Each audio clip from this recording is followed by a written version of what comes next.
What's up, everybody? Legacy back with another episode of The Climb. This is episode 7, and we have special guest Gramps from Tribe Gaming on. Gramps, say what's up. Hey, what's up, guys? Thank you very much, Legacy, for having me on. Absolutely. So, tell me about your journey in mobile esports and how you got to where you are now. All right, so we're gonna start about 3 years ago. I started playing mobile on the game called Forward Assault. Basically, it was like a clone of Critical Ops. I started playing that and actually got into Destined to Rise Division of Forward Assault during that time, and that's kind of how I started getting my name out. And then kept playing through there for about a couple years. Unfortunately, the comp scene kind of died out at the end, right before COD Mobile. So at that point, I had won a bunch of tournaments, and people considered me to be the best in the game, and that's like all great and stuff. But at that point, the comp scene was dying. There was no dev support. So really, at that point, I had to take a look at myself and say, hey, do I want to stick around and be the best in this dead game, or do I want to push myself and try to play COD Mobile when it comes out in a couple months? And then so at that point, I decided to take the pivot to COD Mobile and work with that. And then so starting out in COD Mobile, I decided to keep the D2R name and kept trying to run that. We had a decent run. Unfortunately, had to disband, but then I joined Merciless, and then after that, I started I started trialing for Tribe Gaming, and after about a month of trialing, they decided to give me the contract, and that's basically to where I am now. Well, that's a pretty crazy run. Tribe Gaming is definitely one of the most OG and well-known mobile organizations here. Let's talk about your pivot. So you went from Forward Assault and pivoted into COD Mobile, and during that time, you probably were making some content. What was that like for you on your channel? And then also, how did that make you feel any different because you were going into a new game? Did you feel like you were abandoning your fan base? Like, what was that experience like for you? Yeah, so to back up a little bit before that, before the pivot, the semester before, let's see, COD Mobile came out like almost a year ago, and basically the semester before that came out, I really was super busy with school, and so unfortunately I wasn't keeping up with my channel too much, so I was starting to get it like a little stagnant. But as soon as I switched to COD Mobile, I knew my fan base really was all Forward Assault, so I knew it was going to be tough. And right now it sucks because I know everyone. I still get comments to this day saying, "Come back to Forward Assault, like we miss you," and stuff like that. And I think my most viewed video is my goodbye Forward Assault video, and it still to this day is getting like a lot of views. And it's like it sucks because that community is great. And I knew my channel was going to take a hit. Obviously, my YouTube isn't getting as many views because I've had to build a fan base from scratch, basically. From almost scratch. I mean, I had my Forward Assault, but literally like only like a quarter or like an eighth of them like watch probably my COD Mobile videos. So it sucks, but I knew that was going to happen. But it's one of those things where it's going to be like, yeah, it's going to be really hard probably for the short run, but hopefully in the long run, over time, that's the big payoff. That's what you work toward. That's what you strive to like reach, and that's just basically what I've been doing. Just been grinding, man. Right on. It sounds like you definitely went for the risk and the reward there. Like, 'cause you took the risk to, not necessarily alienate your fan base, but there was something that you were more passionate about, which I feel like players and content creators need to follow what they're passionate about, and they can't always kind of like do what their fans want. Even though they're their fans, I feel like at the end of the day, you're the player, you're the content creator, so you still have to do what you enjoy as well. So good for you on that. So it sounds like you kind of had a pretty storied career now that you're in Tribe as well. What has been kind of like the most memorable moment for you in your career at this point? That's kind of tough to say, but I would say winning the last big Forward Assault tourney was a huge one, probably. But and when I look at all of it, I think probably getting that contract from Tribe, kind of like, hey, I'm actually being paid like on a monthly basis to play a game. I think that's probably the big thing for me that I'm like, oh, I'm always going to remember that for sure. Now that's really cool because you bring up something that we kind of don't talk about in the past on some of the interviews. Receiving a contract, like that's got to be like the bread and butter and that ultimate feeling like, hey, I can really do this. Was there any reservations when you got the contract, or was it more like a I can't believe I finally did this kind of thing? There was both, honestly. I like to be. I'm not like a guy that's going to go out there saying like, "Hey, I'm the number one player." I mean, the only reason I said that about Ford Assault is because people tell me on the base that I was number one. But like in the normal time, I don't consider myself to be like the top, the best. I don't want to keep myself like that because that's not my mentality. My mentality is always to be better, and I know I can always be better. So I did have some reservations because I still knew I had some.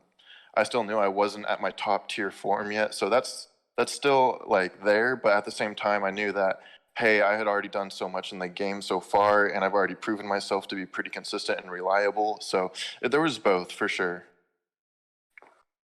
Right on, right on. Yeah, I mean, I get what you're coming from on that. Obviously, entering in a new space, until there's those massive tournaments yet, like where, people can legitimately say they're number one. Obviously, you don't want to do that.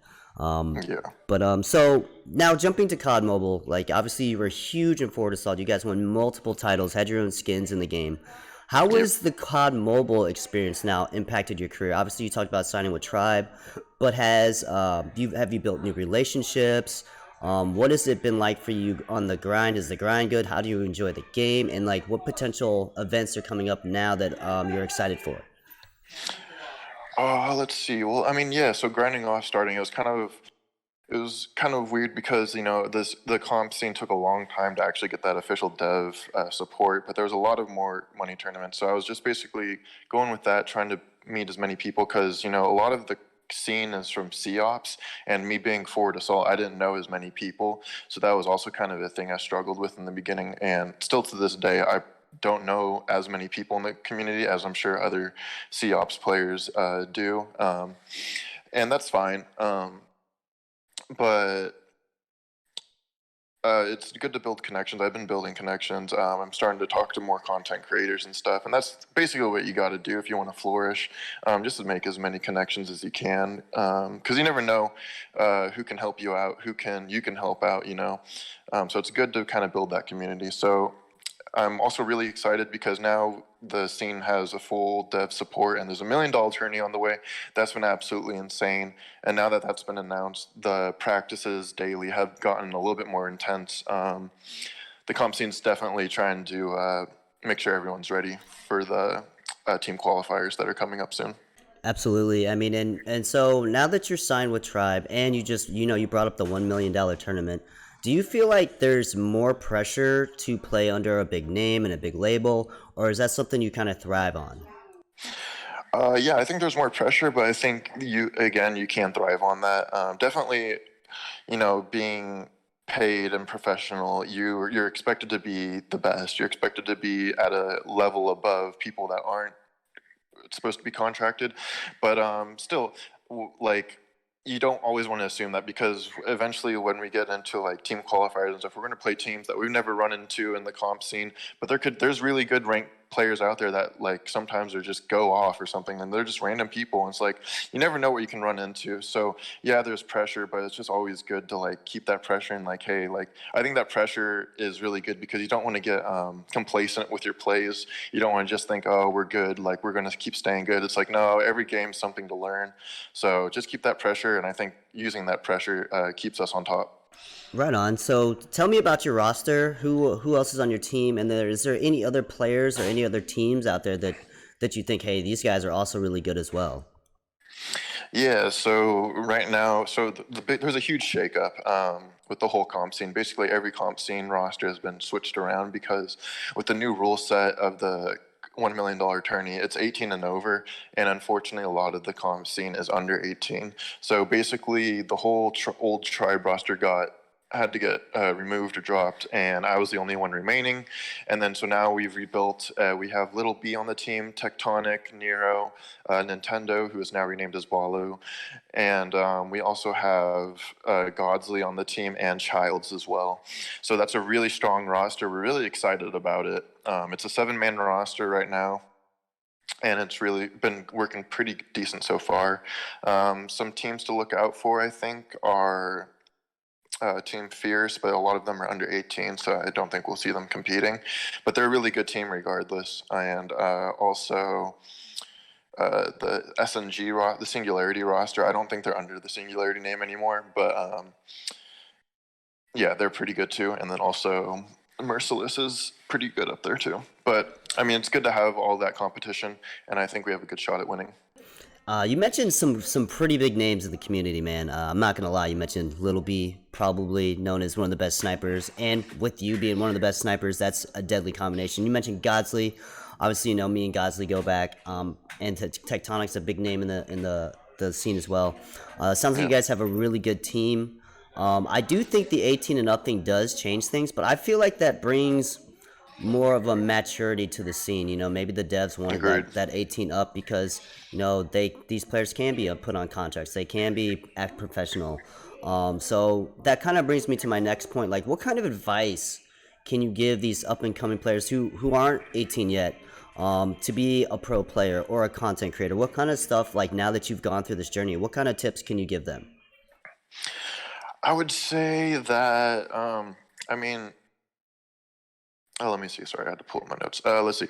I was just gonna say that it's really about your mentality and the time. You know, if you can, your mentality is just to always be better, and you can always do something better, and then you just combine that with putting in the time, and then that, you know, at that point you just trust the process and keep doing, always just striving for something better.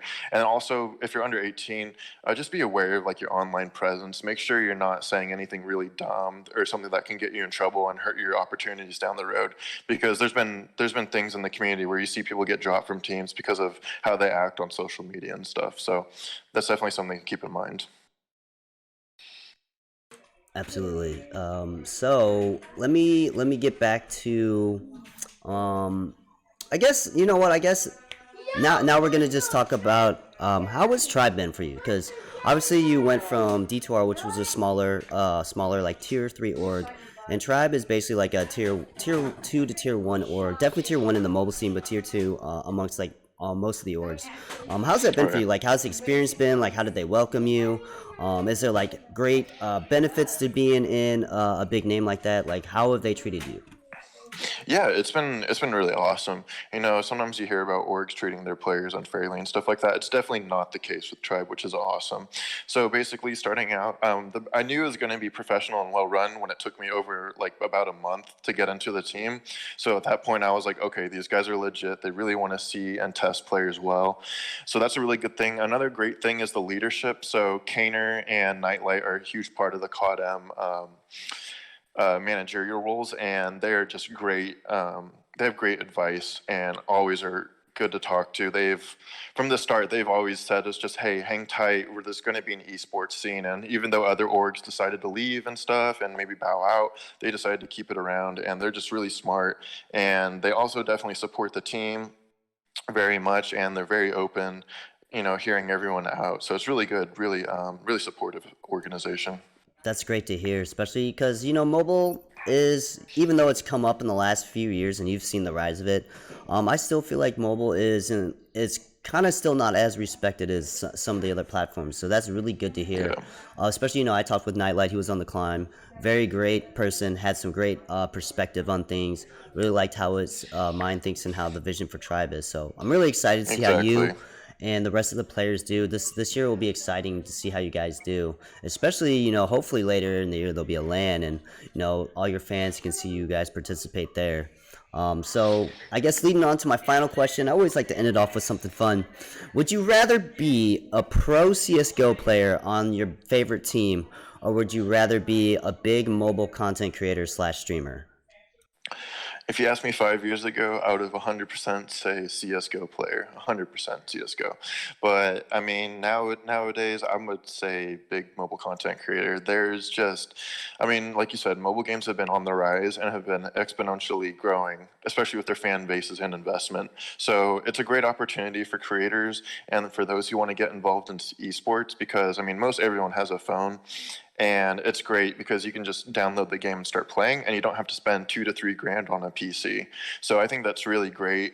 It's a great entryway, and there's just a whole bunch of opportunities, especially as the scene grows and as more companies get involved, more orgs get involved.